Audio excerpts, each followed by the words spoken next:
Well, the opportunity to serve or to be awarded a Rhodes Scholarship was indeed an honor. Very quickly, it's a program that's been around since the early 1900s that has people from the Commonwealth, the former parts of the British Empire, and also America come to England, get a great education, and go out and try to get into what Cecil Rhodes called the world's fight. There were 80 some odd people from around the world and 32 Americans. So to be selected or asked to participate is a real honor. And I highly recommend the opportunity for those that are thinking about applying to go ahead and to apply. In terms of the experience at Oxford, coming from a great military institution, going to a very old state intellectual place was just astounding. I had never been outside of America but for Mexico, so it was very, very new to me. Winston Churchill, the former Prime Minister of England, said that we are two people separated by a common language. And there were many times where I thought I knew what the Brits were talking about, but I hadn't a clue. But I learned so much at the breakfast table. I called it breakfast table education because every time I'd come to the table, there were 32 people in my house. There were 17 different nationalities. So it was great intellectual tutorials and discourse, like one-on-one classes with one professor at Oxford, which was great, but also the other things, the other intangibles, like being around all these different nationalities. I think that I learned, learned discipline, sort of intellectual discipline at the Air Force Academy. At Oxford, I probably learned how to be a bit more intellectual, and then finally at Harvard Business School many years later, I learned about quantitative reasoning and to be highly analytical, to take data points very quickly, decipher them, and come up with answers in a way that made sense in a business setting. So that was probably a way to juxtapose those three experiences.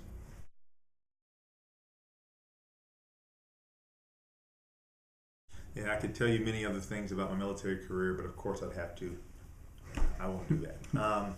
No, the Air Force Academy was a great experience. In fact, when I was attending Oxford as a Rhodes Scholar, I was actually a lieutenant in the Air Force, so it was never a break in service. Many lessons learned, both on active duty for 8 years and in the reserve. I've been in the reserve for 12 years. It's been outstanding. And the biggest lessons have to do with discipline, with esprit de corps, with patriotism, with teamwork, and just serving others. I mean, at its core, whether you be in the Air Force, the Marine Corps, the Peace Corps, Teach for America, service is just good for the soul. And that understanding selflessness and giving back is very, very appropriate and a very, very good thing. So that's the biggest things that I sort of took from the Air Force.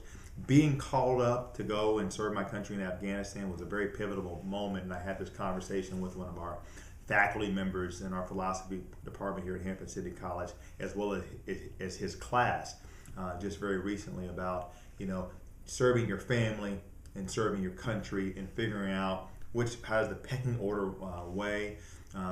It's a challenging, almost imponderable, but I think I'm delighted and honored that I had to do it. I had to think about those levels of service. But at the end of the day, I would highly encourage people that especially young people, that get into the fight, give back in some way, one way or the other.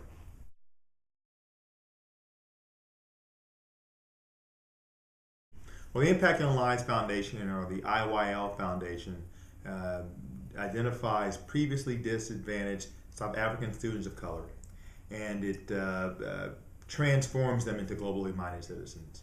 Does this by doing a selection process and bringing that 5 to 10 or 15 young people to visit America for 3 weeks in what we call an Expose, Enlighten, and Educate tour, or EEE.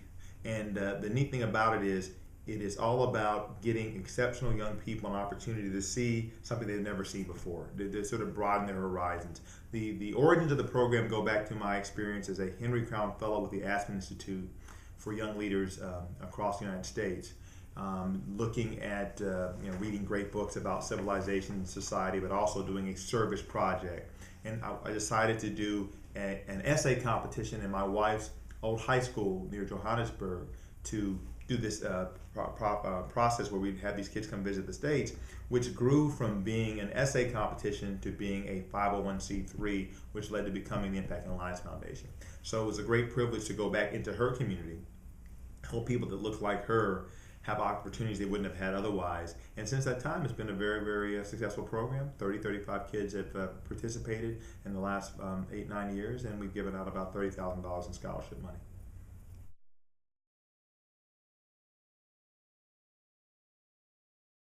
I had the good fortune of serving as the acting managing director of Endeavor South Africa many years ago. In essence, Endeavor is a program that is a social entrepreneurial program that looks for entrepreneurs in the developing world and gives them the tools necessary to be successful entrepreneurs. It's a venture catalyst firm, not a venture capitalist firm. It's a nonprofit. It does not offer money, but it identifies exceptional young entrepreneurs or entrepreneurs that are at an inflection point whereby they're going to get bigger or go into a different region, and we offer all sorts of expertise, whether it be business schools, both in the area, this was in South Africa, or great business schools from America, access to capital either in the country or bankers from America or from Europe offering resources, but also most importantly, it offers branding, and it offers access to a network. And so my job was to go in there. I've been advising the program and the head of the World Bank, had been thinking about encouraging Endeavor to go into South Africa. They could not. They had a managing director lined up that fell through. So they asked me to come in for about 3 months, set up the office, hire the appropriate people, raise some money, and then basically fire myself by hiring someone who could do the job. It was a great experience. I'm still connected with the organization today.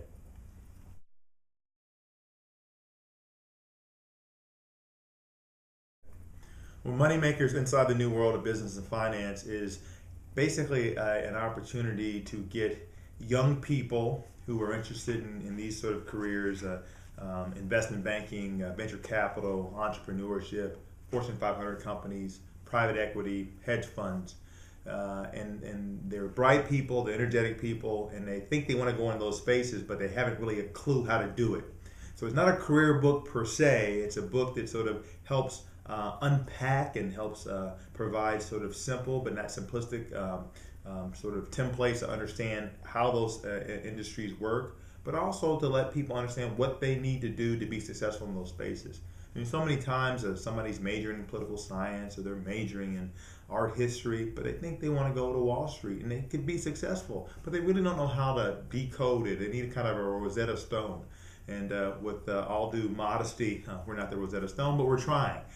David Snyder, a good friend of mine who I've been mentoring for years, and he was a very good, very, very smart, capable guy at Bain Capital, headed to business school. We said, how do we help people like him that are in these wonderful spaces and other disciplines, academic disciplines, probably not business, how do you help them understand these complex areas so they can be successful if they choose to pursue careers? And then also, even if you're not looking for a career in those spaces, if you're mom or dad or aunt or uncle or grandma or granddad, just understanding how these important wheels of finance and capital work, because they do ultimately influence the way our society operates and our ultimate success.